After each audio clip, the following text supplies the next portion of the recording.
Mañana con 8 minutos, ya de regreso con ustedes después de la música y disponibles a empezar a dialogar con nuestros panelistas del día de hoy. Tenemos ahí varias temáticas que queremos empezar a conversar con ellos. Vamos a saludar de inmediato a Patrick Poblete, nos ha acompañado ya en varias oportunidades en nuestro panel, director corporativo del Instituto Red Pública. ¿Cómo estás, Patrick? Muy Hola, buen día. Rodrigo, muy buenos días, Diego, gracias por la invitación. Y la verdad es que contento, feliz, ya lo hemos dicho, yo soy del team del frío, así que feliz con estas gotitas matutinas que me toman por sorpresa, pero feliz. Exacto. Oye, y saludamos a quien nos decía además que para él esto es la nada misma, es sureño, Diego Fuentes, vicepresidente de la Juventud de la Democracia Cristiana. ¿Cómo estás, Diego? Muy buen día y no te hace mella esto. Sí, no me hace mella. Le decía a Patrick que estoy oriundo de la región de Aysén.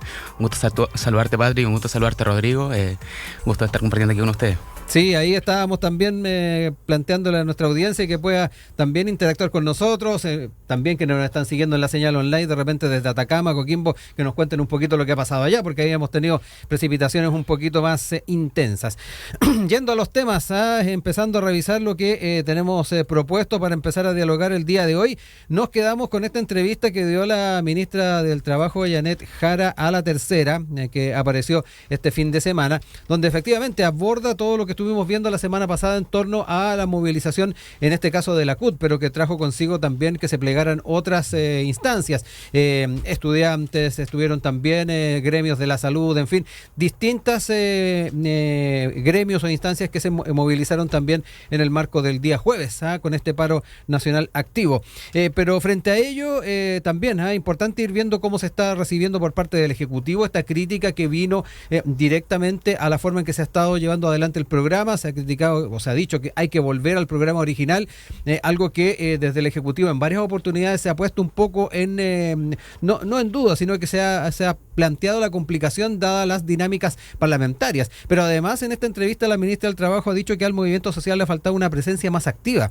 durante este periodo, un tema que no pasa para nada desapercibido, tomando en cuenta que nos encontramos con una ministra que también ha tratado de mantener una relación bastante estrecha con estos sectores. Hablemos de aquello, cómo observan particularmente estas alternativas que se dan y efectivamente esta relación cuánto se puede ir complicando. Desde el mundo del trabajo se ha estado dando cuenta de proyectos que todavía no han avanzado dentro de lo posible, pero les dejo ahí la palabra a ambos. Patrick, parto contigo.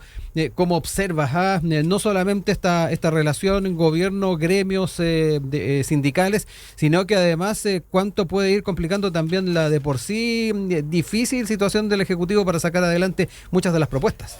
Claro, Rodrigo, yo que pienso que efectivamente este segundo tiempo, si uno quiere, del gobierno viene no solo en un momento cronológico, o sea, no solo habiendo cruzado la línea de los 2 años el 11 de marzo, ¿cierto?, de este 2024, y teniendo la presión de que, bueno, este es un año electoral, es un año con las municipales, y las municipales fueran este domingo, probablemente al oficialismo no le iría tan bien en función de la influencia que tiene la impresión presidencial, la impresión de ser oficialismo en las municipales. Lo hemos dicho también antes, si las presidenciales fueran este domingo, probablemente el candidato oficialista perdería. Entonces ese contexto en el que tienen un poco la misión de dar vuelta el partido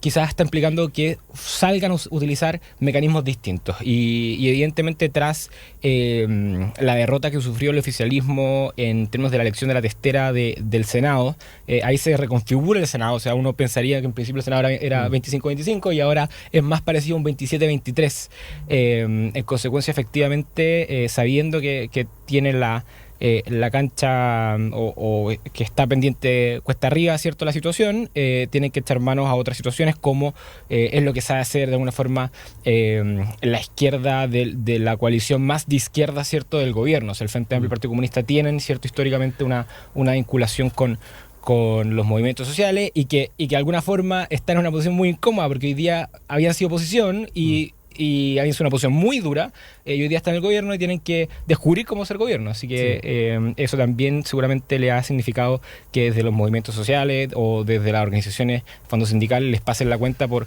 expectativas no cumplidas. Sí, ¿cuánto más se puede esperar también de un movimiento social? Yo creo que también surge esa pregunta, Diego. leyendo textual lo que planteaba la ministra, ella dijo: al movimiento social le ha faltado una presencia más activa durante este periodo. Nuestro gobierno tiene una alianza estratégica con el movimiento social y si hay algo que podemos hacer mejor lo tenemos que corregir.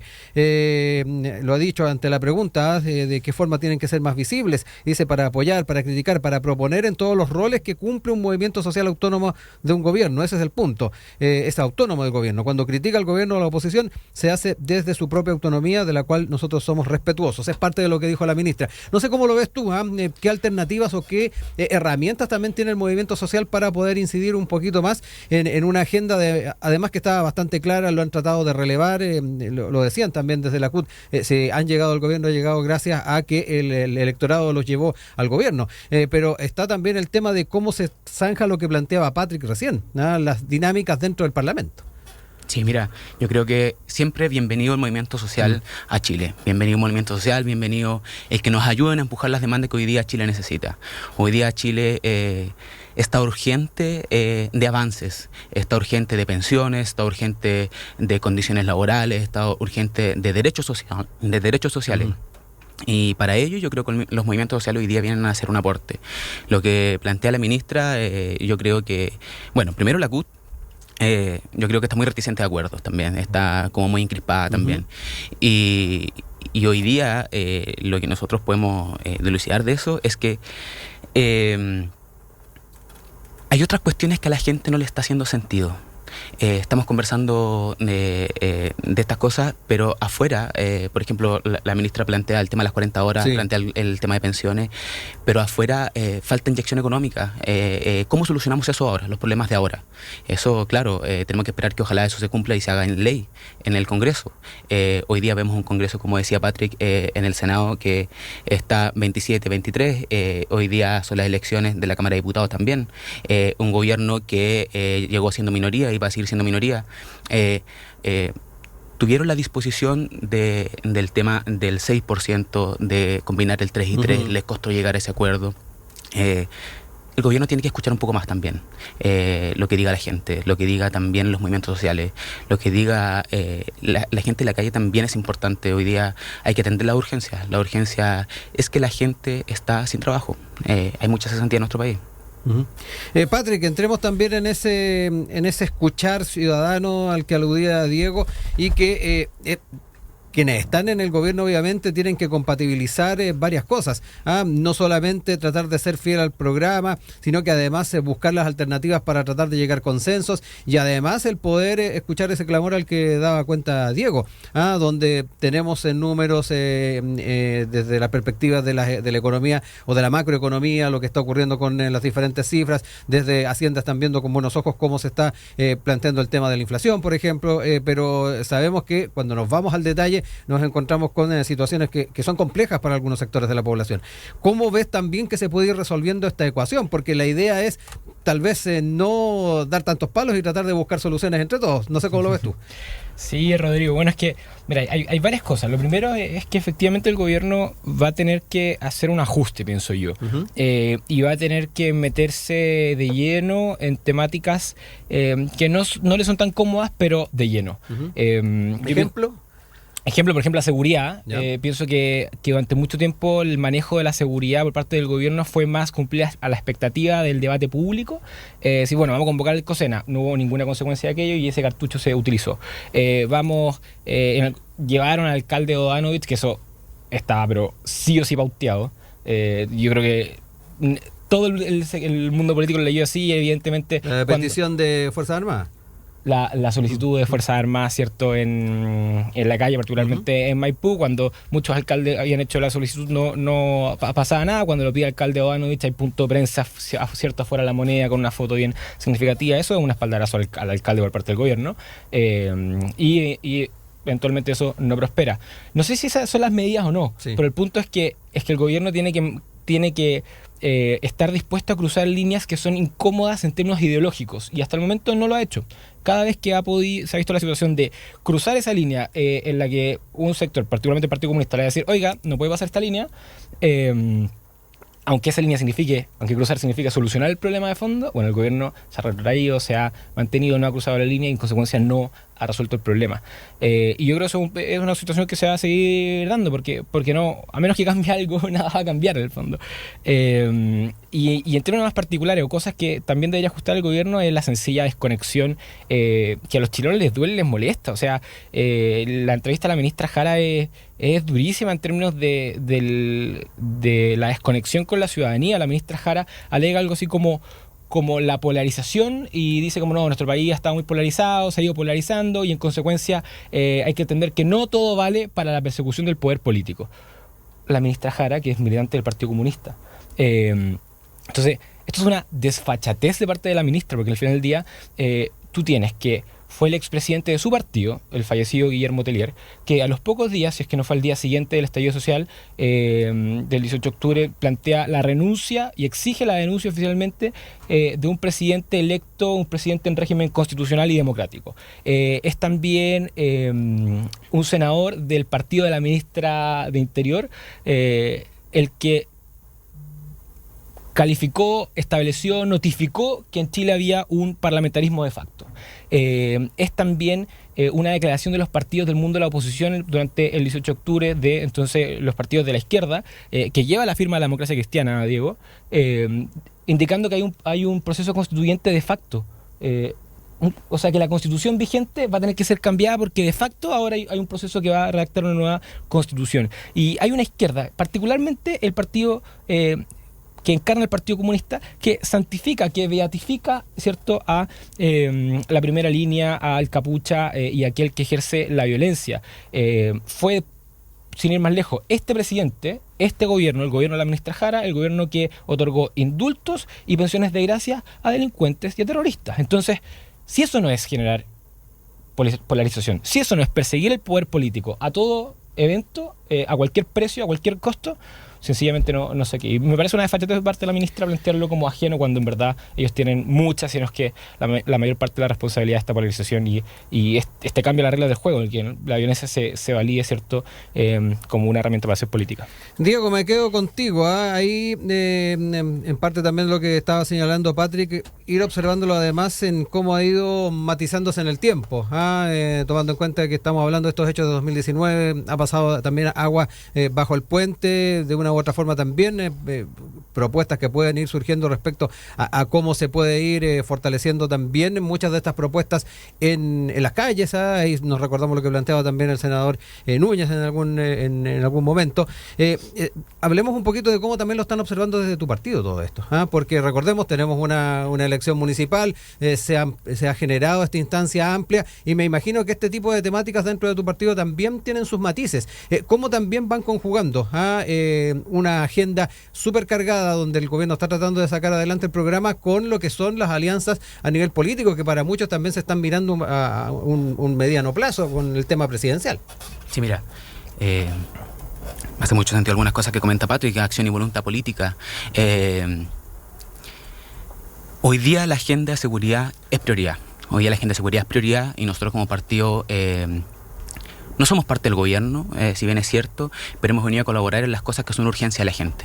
Y así se ha visto plasmado en el Congreso, en el debate político, en la acción política que tienen algunos de nuestros alcaldes en Chile, así como lo hace la alcaldesa Claudia Pizarro con mucha claridad. O sea, como tú decías, ¿sabes qué? No validar la violencia como mecanismo de acción política, lo compartimos nosotros. O sea, es parte del testimonio que hemos dado dentro de nuestro actuar político.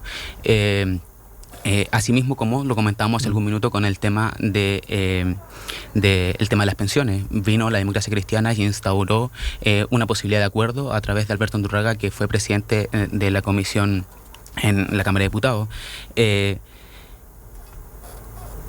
La violencia no se justifica por ningún medio. Sin embargo, hay que buscar acuerdos, hay que buscar mecanismos que nos permitan hacerle sentido a la gente que se siente desprotegida, la gente que se siente insegura en las calles, la gente que no puede llegar con normalidad al trabajo, que les da miedo de que sus hijos salgan temprano al colegio y que tenga que movilizarse una hora dentro de la región metropolitana o incluso en las periferias de nuestro país. Ujú. Quiero quedarme con ese aspecto. Ambos ahí han traído a colación este elemento. Si nos remitimos a lo que fue la movilización del jueves, se vio bastante pacífica. Dentro de lo que se ha planteado también por parte de sectores del oficialismo está, particularmente yo traía a colación las palabras del senador Núñez en torno a este llamado a tener una mayor presión social por las reformas. ¿Les da la impresión de que también, al menos desde la percepción mediática, ha ido variando esta percepción respecto al carácter que tiene esta presión social de la que se está hablando en sectores del oficialismo? No sé cómo lo ven ustedes, porque ahí se traía a colación 2019 por parte tuya, Patrick. Ahí, Diego, también tú dabas cuenta de las dificultades que muchas veces los chilenos y chilenas comunes y corrientes se pueden enfrentar cuando se encuentran con una situación que va de la mano con movilización social. Pero me da la impresión de que esto ha ido variando también en el tiempo. ¿Cómo lo vemos en ese contexto? Tomando en cuenta de que muchos han escuchado también lo que el electorado ha planteado en muchas elecciones. Les dejo ahí la palabra a Patrick, Diego. Claro, Rodrigo, puede ser que haya variado, pero hay algo que de facto ha cambiado, que es que con la llegada de Gabriel Boric y la izquierda al poder, efectivamente muchos movimientos, muchos elementos que antes generaban movilizaciones, que antes generaban una respuesta cierto callejera, se desarticularon. Probablemente porque gran parte de la capacidad instalada de la izquierda, de los partidos y del mundo más activo en política del mundo de las izquierdas, que antes estaba puesto en la calle de la oposición, hoy día está en el gobierno, y poblar el ejecutivo en verdad significa hartas personas, y probablemente eso, a diferencia del Partido Comunista, que son los únicos que suelen tener como un pie en la calle y un pie en la institucionalidad, el resto en general entiende que llegando al Estado, están siendo funcionarios, trabajando, ¿cierto? Probablemente se taponea un poco la dimensión de la expresión en la calle, la expresión más de protesta. Entonces, en verdad, en la práctica lo que hemos visto es que han habido pocas protestas. Y probablemente las manifestaciones más masivas o la única que se ha ido manteniendo es la del 8 de marzo. Pero todas las demás se desarticularon inmediatamente en cuanto llegó este gobierno al poder, y eso te dice también que en el fondo dónde estaba la capacidad de organización de esas movilizaciones y bueno, dónde está ahora.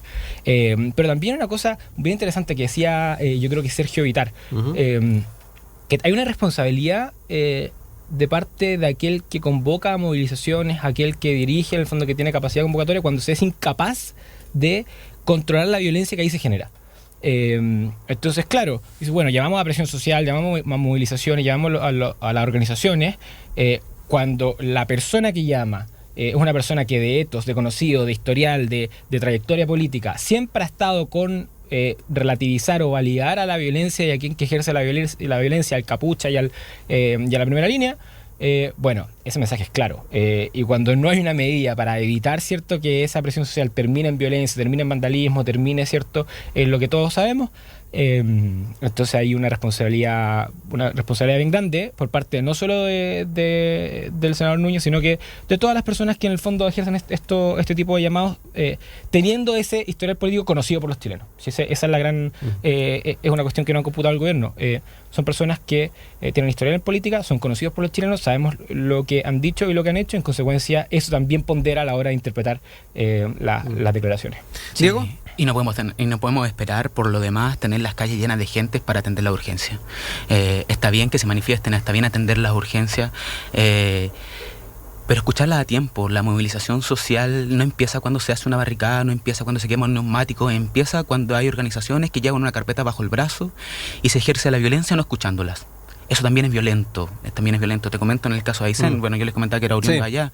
Hay paro en la educación, tenemos una universidad arrendada en virtud de que hoy día yo les digo, ¿sabes qué? Hace falta inyección económica, hacen falta trabajo, porque el gobierno no da un paso y dice, ¿sabes qué? Construyamos una universidad en Aysén. Una universidad para la región de Aysén era muy necesario, yo me tuve que ir a Santiago, y hoy día, un par de años más tarde, tenemos una universidad arrendada. La falta de administración, la falta de potencia de este gobierno con las regiones también ha sido un déficit. no se puede seguir ejerciendo esa violencia tampoco. Hoy día hay movimientos sociales que han hecho llegar demandas y yo siento que el gobierno ha tenido falta de acción en esas situaciones también.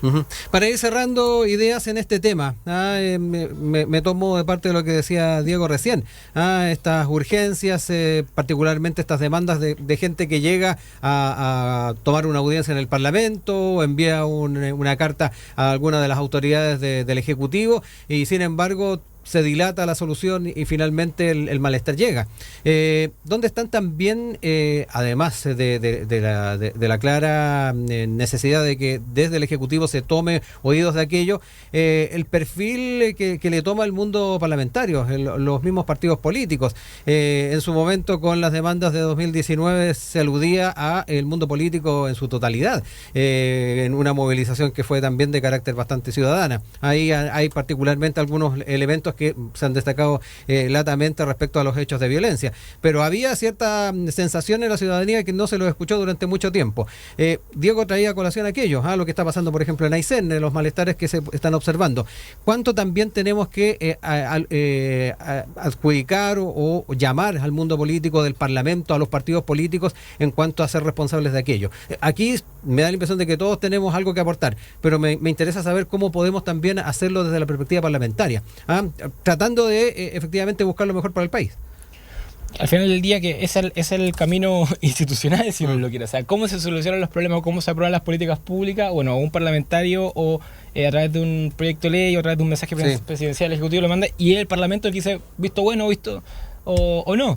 Entonces efectivamente la institucionalidad debe tener un mecanismo cierto a través del cual de alguna forma poder ponderar, ¿cierto?, a qué cosas dar urgencia o no.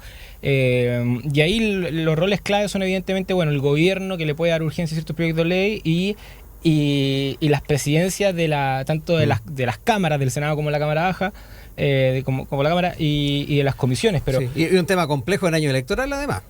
Sí, todos quieren ahí dar su señal. Por cierto, y que además en el fondo tiene tiene coaliciones que no son sólidas, no son pétreas. O sea, el gobierno está formado por dos coaliciones, ahora el partido de Diego se suma a las municipales. Entonces, hay una situación en el oficialismo que en el fondo tiene niveles, ¿cierto? No un conglomerado sólido con unido por una tradición de varios gobiernos o como lo fue en algún momento la concertación. Y en la oposición pasa lo mismo, o sea, se están transformando, Republicano y Chile Vamos ya tienen sus perfiles más o menos construidos, pero hay un mundo al centro que se ubica entre la oposición y el oficialismo que está hoy día más en la oposición, pero se van configurando escenarios distintos, entonces en consecuencia ahí uno tiene un problema un poco de institucionalidad, o sea, y si uno tiene que poner, evidentemente hay una lista de elementos, pero destacar uno, yo pienso que la reforma del sistema electoral del segundo gobierno de la presidenta Bachelet, la reforma que puso bien al binominal, pero que también instaló un redistritaje y aumentó los escaños parlamentarios, fue una reforma mal construida. Fue una reforma que si uno la empieza a revisar en el fondo la cantidad de escaños por población, no sé qué, no hay un patrón coherente. O sea, hay elementos que tú dices, bueno, ¿por qué dos circunscripciones electorales, dos distritos tienen igualdad de población o muy parecido y uno tiene un escaño más, dos escaños más? Bueno, y uno va a ver quiénes eran parlamentarios, va a ver, y chuta, ahí hay presiones, de alguna forma un traje hecho a la medida para que algunos fueran electos, y eso me parece que es inaceptable, eso hay que corregirlo, y una de las consecuencias de eso es esto, es tener una hiperfragmentación que para la pelota, que la ciudadanía ve que sus problemas siguen y que la institucionalidad, particularmente el Congreso, es incapaz de resolverlo. Diego, sí, para cerrar el tema. Y esto también es producto de una invitación que nos hizo la ciudadanía también. Me dijo, ¿sabes qué? El mundo político está mal. El mundo político está mal, hay que invitarlos a reconstruir esto. Y el mundo político trató de buscar soluciones para eso. Trató de buscar soluciones a través de la nueva constitución, trató de buscar soluciones a través de darle mejor representatividad a las personas. ¿Cómo es que es posible que, por ejemplo, que en Santiago haya mucho más representación que en Aysén? Hoy día en Aysén hay 3 diputados, en virtud que antes habían 2, y hoy día eso nos da un espectro mucho más amplio de voces muy distintas. Y eso es bienvenido también al Parlamento, que la gente se sienta escuchada, se sienta representada. Pero hoy día eso no está brindando las soluciones que la gente esperaba. Por ende, también tenemos que hacernos cargo hoy en día al mundo político de eso, invitarnos a construir acuerdos. ¿Cómo es que al mundo político le cuesta tanto llegar a acuerdos sabiendo que la gente hoy día lo está pasando mal? O sea, punto en común, necesitamos avanzar. Eso es lo que yo creo hoy día la gente también nos está invitando, y espero que se dé solución. Son las 9:37 de regreso con ustedes acá en Enlace USACH, junto a Diego Fuentes, vicepresidente nacional de la Juventud de la Democracia Cristiana, y Patrick Poblete, director corporativo del Instituto Res Pública. Nos quedamos con la reunión finalmente que se dio entre las autoridades con el embajador en Venezuela, Jaime Gazmuri. Recordemos que se llamó al país a informar al embajador a propósito del tema de la colaboración de parte de Venezuela respecto a hechos generales en lo que tiene que ver con la relación con el país, pero particularmente en medio de la tensión por el caso Ojeda. En ese sentido, desde la Cancillería señalaron que la colaboración anunciada por Venezuela debe traducirse en hechos concretos. Sin ir más lejos, el mandatario instruyó al embajador que agote todas las instancias de diálogo con sus contrapartes para conseguir información sobre particularmente el paradero de los autores de este crimen en el marco del caso Ojeda. En ese sentido, también es bien importante lo que señaló la canciller subrogante Gloria de la Fuente. Es importante recalcar que la información dada a conocer por la Fiscalía de nuestro país respecto a un posible móvil político en el crimen de Ojeda es muy grave, por lo que el gobierno seguirá colaborando con la investigación y requeriremos como Cancillería toda la información necesaria y posible para apoyar al Ministerio Público. También explicó que en el encuentro del sábado pasado con el embajador Gazmuri pudo dar cuenta al presidente sobre todas las gestiones que se han ido desarrollando a propósito de este caso, que incluyen reuniones al más alto nivel para expresar toda la preocupación y también para solicitar la cooperación concreta de las instituciones del gobierno venezolano. Se parte entonces de lo que se pudo dialogar en el marco de esta reunión. Esto además también ha traído visiones desde la oposición.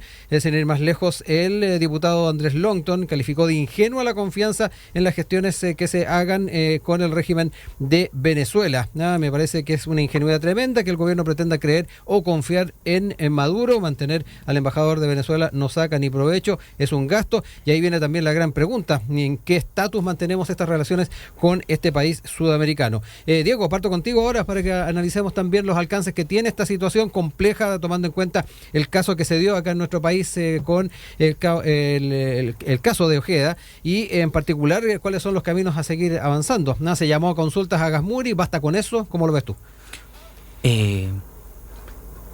¿En qué nos viene a colaborar la relación diplomática? La relación diplomática nos viene a colaborar en tener buenas relaciones. Escuchaba por parte de distintos actores que se debiese incluso de romper esta relación diplomática, y yo decía, ¿sabes qué?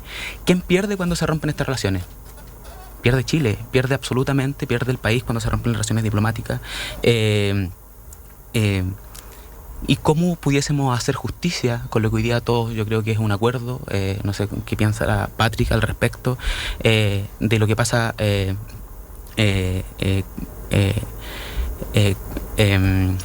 ¿cómo se llama el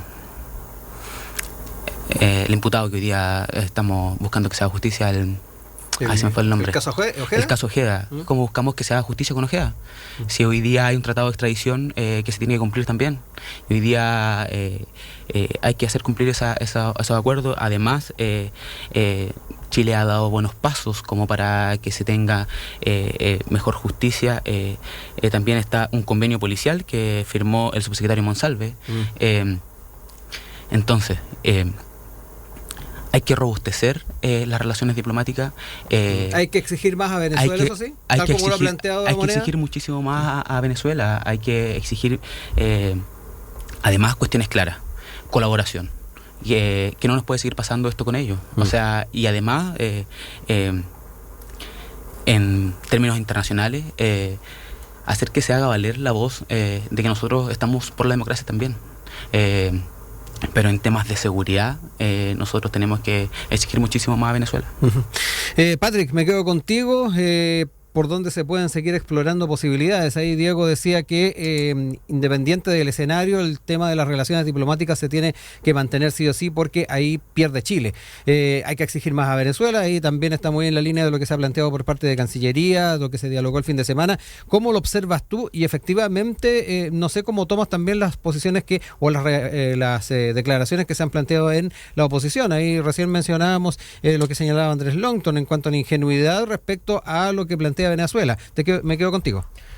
Bueno, es justamente el epíteto que tengo anotado aquí, que he ido escribiendo en mis apuntes. Yo creo que el gobierno es absolutamente ingenuo. Y al final del día, o es absolutamente ingenuo en cuanto a la forma de abordar el problema de Venezuela, o evidentemente esto no es otra cosa que la minuta para la vocería, pero no puede ser que el gobierno recién ahora se venga a dar cuenta de cuáles son las implicancias de tener una dictadura en el continente. O sea, no creo que recién se hayan dado cuenta ahora. De hecho, el mismo presidente Boric ha marcado un punto, una diferencia anteriormente con compañeros de coalición como el Partido Comunista, cuando ha tildado de dictadura a la dictadura venezolana. Y ahí ha marcado un punto, una diferencia. Y probablemente al ser eso una diferencia dentro de la coalición gobernante, esto es un tema particularmente difícil que los enreda porque es muy significativo para el Partido Comunista.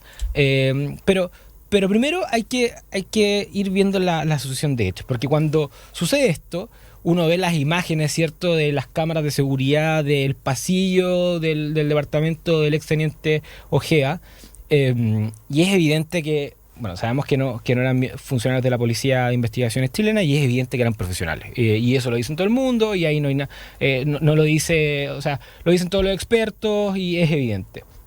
Y la respuesta automática fue, oye, un asilado político a quien Chile le dio refugio, le dio asilo político, que ya había sido torturado, había sido, cierto, secuestrado y retenido por el régimen en Venezuela, y que logró escapar, bueno, y que lo extraen así como si fuera una película. Eso evidente, eso no es el Tren de Aragua, eso no es, o no es crimen organizado, o no un gallo que le día plata, eso es la dictadura. Son agentes de inteligencia. Y cuando eso se dijo, bueno, la respuesta del gobierno y la respuesta del presidente fue: aquí hay un anticomunismo visceral, porque en el fondo, como ustedes están acusando que es Venezuela, entonces, y como nuestro gobierno está el Partido Comunista, que ha sido cómplice y complaciente absolutamente de la dictadura venezolana, entonces ustedes son unos anticomunistas viscerales. Y se dio toda esta discusión. El Partido Comunista dijo, el presidente del Partido Comunista, Lautaro Carmona, llegó a decir en televisión, bueno, capaz que sea la CIA, así como, bueno, si vamos a tirar ideas conspiranoicas, capaz que sea la CIA, en el típico, la vieja carta del PC de criticar todo y de etiquetar todo como imperialismo yanqui. Después, cuando se argumentó esto de que no existía esta relación del PC con Venezuela y que suponerlo era anticomunismo, tenemos un acto masivo del Partido Comunista al que asiste el embajador de Venezuela, y al ponerse de pie cuando lo saludan lo ovacionan. Entonces, si eso no es tener una relación, que el embajador de Venezuela haya estado y haya sido recibido con ese ahínco, con ese grado de celebración, evidentemente existe una relación. Y en razón de la evidente, ahora sabemos, después del reportaje, porque nos enteramos gracias a la labor de los periodistas, ¿cierto?, de la comunicación, por un reportaje, efectivamente, bueno, y evidentemente a raíz de la labor del Ministerio Público y la Fiscalía, nos enteramos que todas las pruebas apuntan a lo que era obvio, que esto fue un acto organizado desde Venezuela, que lo más probable es que no haya sido el Tren de Aragua por sí mismo, y de hecho hay nombres, uno de los nombres que han trascendido es Walter Rodríguez, una persona que de origen de nacionalidad venezolana, que viene desde Venezuela a Chile, ingresa por las fronteras que son permeables, secuestra gente, había hecho secuestros extorsivos y luego sale de Chile. Y esta vez lo hizo y evidentemente actuó distinto, porque no fue un secuestro extorsivo, sino que muy probablemente un secuestro encargado por la inteligencia venezolana. Entonces, con ese contexto, el actuar del gobierno es absolutamente ridículo. O sea, ¿cómo uno puede esperar colaboración de la contraparte, quienes probablemente encargaron la extracción y el asesinato del teniente Ojeda con la dictadura venezolana? ¿Cómo tú esperas que ellos colaboren y dicen, ok, te voy a mandar a la persona que yo contraté para que fuera a realizar esta operación?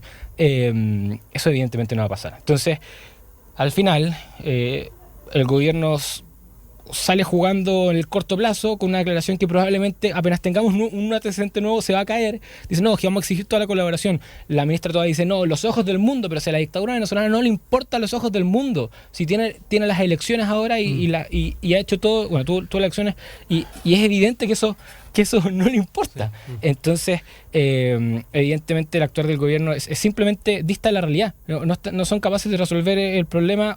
Evidentemente no van a resolver en la calle de la dictadura venezolana, pero no son capaces de ponerse de pie y enfrentar a la dictadura como corresponde. Sí. Y solo para terminar, Rodrigo, algo que comentó Diego, o sea, romper relaciones con Venezuela, Diego plantea que solo hace perder a Chile. Yo, bueno, ¿qué ganamos de tener relaciones bilaterales con Venezuela? Porque lo único que nos ha otorgado Venezuela son flujos migratorios incesantes, crimen organizado, y en el fondo esta incapacidad bueno, incluso la posibilidad de que hayan tenido injerencia en nuestra política, con organizaciones, ¿cierto?, de tenor político. Entonces, evidentemente, es algo para evaluar. Sí, Diego, ahí Sí. aprovechemos los minutos que nos quedan para ir Sí. cerrando ideas. Ahí también hacía el matiz, Patrick, respecto a lo que planteabas tú, el tema de tratar de mantener estas relaciones a viento y marea, contra viento y marea, algo que desde algunos sectores también lo ven como un poco inoficioso. No sé cómo lo ves tú. Sí, mira, hay una cuestión que puedo resaltar aquí, es que hay que sumar voces internacionales por la democracia. Eso sí o sí, y yo creo que ahí tenemos un acuerdo. Y al nosotros ser demócratas y estar en democracia, la vía del diálogo siempre va a ser una solución, siempre va a ser una mejor opción. Y yo creo que en ese sentido el gobierno está marcando un buen camino. Recordemos que en mayo del 2023 recién se designó a Jaime Gamuri, el ex senador, como embajador por allá. Uh-huh. Y eso hay que robustecerlo, y eso hay que retomarlo. Y estas son cuestiones que también hemos pagado el costo por lo que pasó en el gobierno de Sebastián Piñera en Cúcuta. Entonces, hoy día la vía del diálogo a través de Gamuri yo creo que es la vía correcta. Yo creo que el senador socialista tiene que jugar un rol súper importante y condenar a todas luces, como lo hace la senadora Toá, lo que hace Venezuela. Hoy día los ojos del mundo están viendo Venezuela y cada vez yo creo que pagan un costo mucho más alto de las relaciones que ellos están haciendo allá y el actuar que tienen allá. Patrick, para cerrar el tema y el panel, te dejo ahí los últimos minutos. Vale, Rodrigo. Bueno, yo aquí tengo una diferencia con Diego bien significativa. Es que evidentemente las democracias liberales occidentales son el lugar donde existen los derechos fundamentales, donde existe la libertad, donde existen garantías constitucionales, y al final del día son casi el único lugar en el mundo donde estas garantías existen. Y por cierto que en el fondo la relación entre países y entre democracias tiene idealmente se mantuvieran siempre en el diálogo, las relaciones cordiales, que las disputas puedan ser resueltas por la diplomacia. Pero es evidente que hay veces que el camino no puede ser solo la nota de protesta diplomática, algo por el estilo. O sea, no podríamos esperar que, no sé, Ucrania resolviera con diálogo la guerra luego de la invasión de Rusia. O deberíamos esperar que Taiwán solo dialogue con China cuando la China comunista envía su fuerza aérea y su marina a hostigar la isla básicamente toda la semana. Evidentemente hay momentos en los que uno tiene que usar herramientas distintas. Entonces, si solo el diálogo fuera la solución a los dramas internacionales, los países no tendrían ejército. Evidentemente nosotros estamos a años luz de un conflicto armado o algo por el estilo, pero evidentemente teniendo el techo del conflicto armado y teniendo la vía ordinaria de las notas diplomáticas, bueno, hay que hacer en medio. Si nosotros estamos pagando el costo de que en nuestro continente haya una dictadura, lo estamos pagando, cuando digo nosotros, no digo no, es que el Estado, lo están pagando los chilenos que se salen del metro y los asaltan, los chilenos que se bajan de la micro y los asaltan, los chilenos que en el fondo de repente encuentran una bolsa y encuentran un cuerpo que en el fondo una organización de crimen organizado, ¿cierto?, deja en algún sector de nuestra ciudad, cosa que ha pasado más frecuentemente de lo que nos gustaría, algo que parece de película, y en Chile está pasando. Entonces evidentemente esto no puede ser solo diálogo, algo más se tiene que hacer, algo más tiene que haber que no sean las notas diplomáticas, algo más se tiene que hacer. Y en verdad el gobierno está siendo absolutamente pasivo en eso, y ojo aquí lo que dice, hay un diputado socialista que dice, miren, hay que evitar, prohibir el ingreso de personas de nacionalidad venezolana, y además hay que prohibir el envío de remesas de vuelta. Yo no sé si ese es el camino, pero algo distinto propuso. O sea, el negocio para la dictadura venezolana es redondo. Te mando el tren de Aragua, dejo que las personas se vayan de manera ilegal, en el fondo no les paso sus papeles, no les paso sus pasaportes, no les valido los títulos a las personas que huyen de Venezuela, y luego cuando llegan a Chile, bueno, me mandan dólares. negocio redondo. Entonces, ¿qué está haciendo el gobierno? ¿Qué está haciendo Chile? O una nota de protesta diplomática. Me parece que raya en lo negligente la manera en la que el gobierno está siendo incapaz de responderle a la lectura venezolana, Rodrigo. 9:52, no me queda más que agradecerle a ambos por habernos acompañado. Diego Fuentes, Patrick Poblete, que tengan excelente fin de semana. Parece que suben las temperaturas de nuevo los próximos días, así que ahí parece que te va a durar hoy día nomás, Patrick, el placer de esta suerte de pequeño invierno o pequeño otoño como era antes. ¿Ah? Bueno. Un abrazo. Un abrazo, que esté muy bien. Gracias, Rodrigo. Gracias.